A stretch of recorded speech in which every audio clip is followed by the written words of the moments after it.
Okay, so to all of you out there, is that all right? Yeah. Okay, my name's Josh. I have a YouTube channel called Aquamate.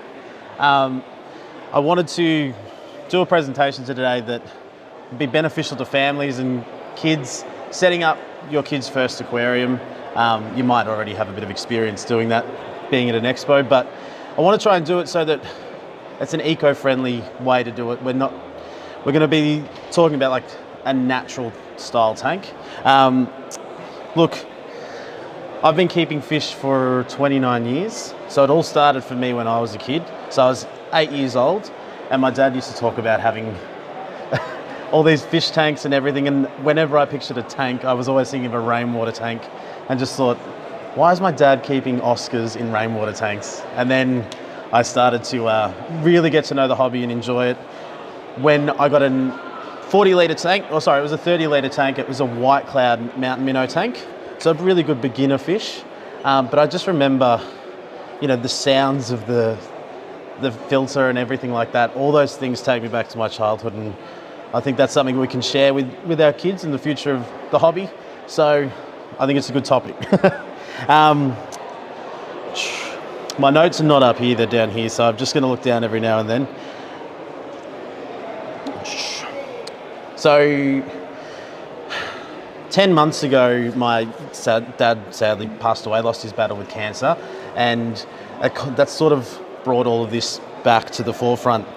When I was remembering him getting me into the hobby, setting up these tanks with the white clouds, I decided when I was clearing out his garage to take out one of his tanks that he just never got around to setting up, and it's an 80 litre tank. It's a much larger tank, but I've tried to recreate that original tank that I had when I was only 8 years old, but using a lot of the things that we're going to talk about today with natural plants, with some low level lighting, and almost starting that path to aquascaping properly. So you can break this down pretty simply. When you want to start up with your kids, take you to the shop and say, come on, we want to get a fish tank, we start with a fish tank.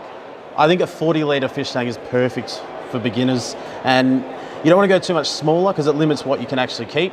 You don't want to, and also the less water, the easier the parameters are to swing. So something like a 40 litre tank is going to give you plenty of options, and I think it's a really good beginner size. For filtration, I like to keep it nice and simple. Hang-on back filters are one of my favourites. It's really, you can choose whatever filter you like, but one of the good things with the hang-on back filter is they're nice and easy to clean. They'll have a cartridge that you can just swap out, so that's always a bonus because cleaning filters is not the best part of the hobby. The other thing as well is it's got a waterfall. You're pushing the water back into the tank, so you're creating that aeration. You're getting oxygen into the tank, and it's nice and easy for you to know that's happening. If you've got an inline filter, you can't tell that that's happening. Now, heater's pretty simple. If you want a cold water tank, you don't need a heater. It's the difference between tropical and cold water. They're pretty cheap too. So back to the tank, it was about $60, $70 for the tank. For the filters, you're around $60, I think, for that one that I had up on the screen. And then for a heater, you're starting at like $35 or something. So if you want to be tropical, it doesn't cost a lot of extra money. And then a low level light. I choose this picture of the Petworks 12 watt light because I think it's a really good cheap light. It's about $60 and I've used it to great success with a whole bunch of different tanks in my fish room. Substrate. This is where people can get a bit creative and get things. I call it clown puke gravel when you have those really brightly coloured gravels. Sometimes it can muck around with your parameters and it can bring the pH up. Sometimes sand can do that. Crushed coral sand definitely does that. And you could also then look down the aquasoil path, which you'll see in a bunch of the aquascapes out here today. They look fantastic, but it can bring the pH down. So if we go with a pH neutral substrate and just go with your typical river pebbles like these, you'll see them everywhere. You see them at Bunnings as well. So very easy to get, just keep it nice and simple. Same thing's gonna happen when you start talking about your hardscapes as well. So if you go with a wooden hardscape, you can raise the tannins in the tank will come out and you can lower the pH. Some rocks can leach calciums and minerals and stuff into the water, which then will raise the pH as well. So really safe one here. Dragonstone is just a pH neutral again. So what we're trying to do is we're trying to avoid chasing parameters. If we keep everything pretty neutral, then we can keep things nice and balanced.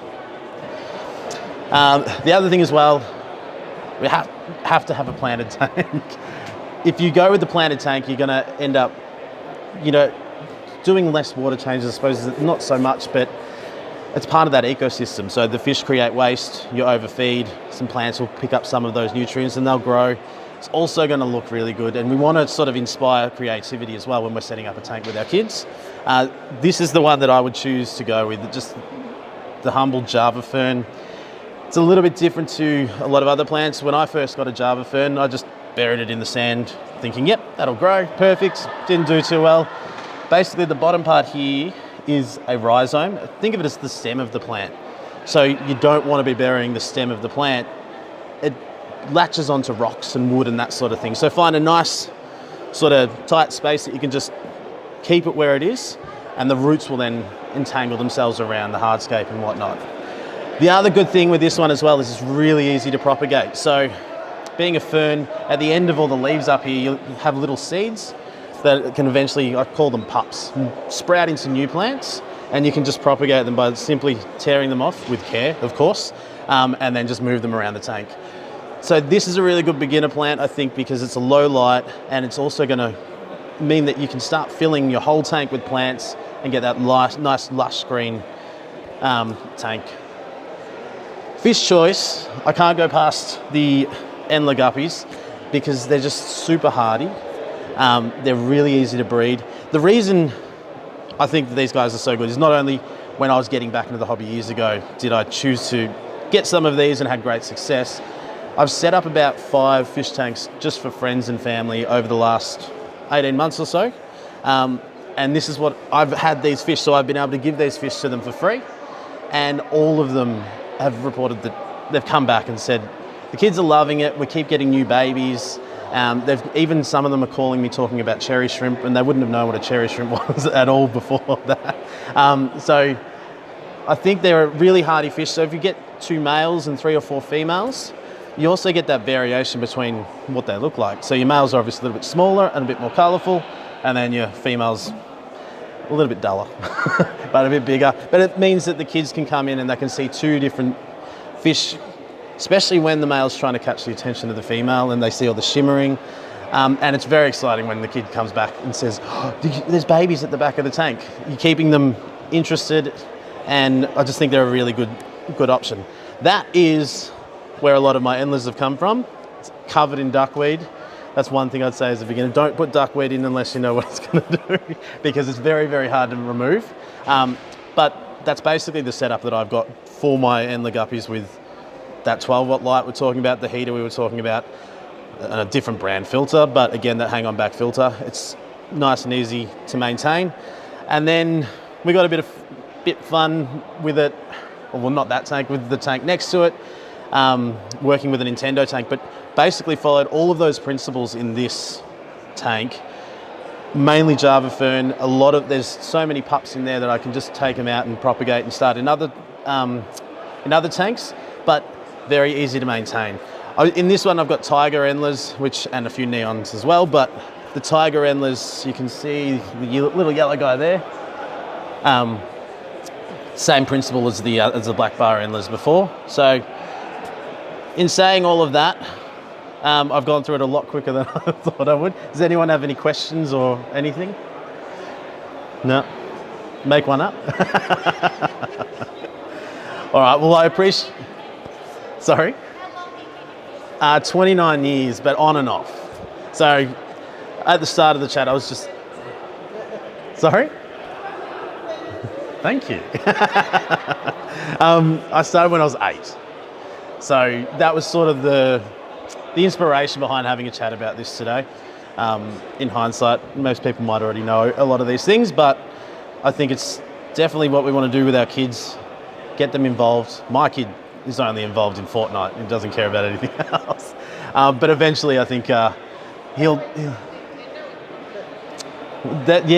trying to get him interested. He's like, oh, that's cool. And then he just went back, just doing his thing. That was a little bit of fun. I've always had this dream of sort of a post-apocalyptic looking tank having a Nintendo, so it's some sort of iconic brand sitting underneath an overgrown tank. So I think it's worked out pretty well, and it will continue to grow, so it'll get a bit more post-apocalyptic as we move on.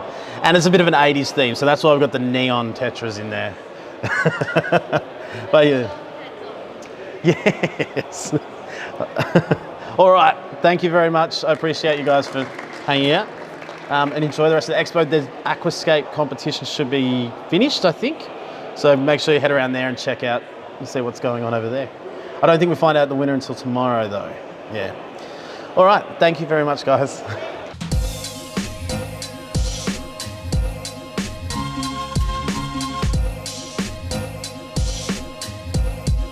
What a wonderful world.